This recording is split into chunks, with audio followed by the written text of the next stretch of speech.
Welcome. In this video I'm going to show you how you can fix phone calls on your Huawei FreeBuds 5i.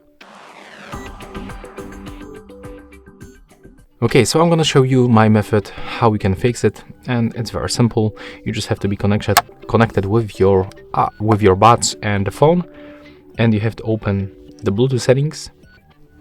Click on the settings icon next to your FreeBuds, and be sure that the phone calls are right here enabled.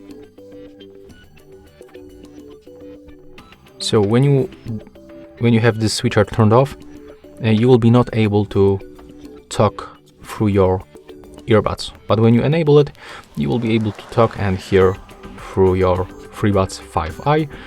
There is also one thing: when you are on the call in the phone dialer, you just have to click on the speaker icon, and you can also manually switch from the phone internal speaker to the external headphones.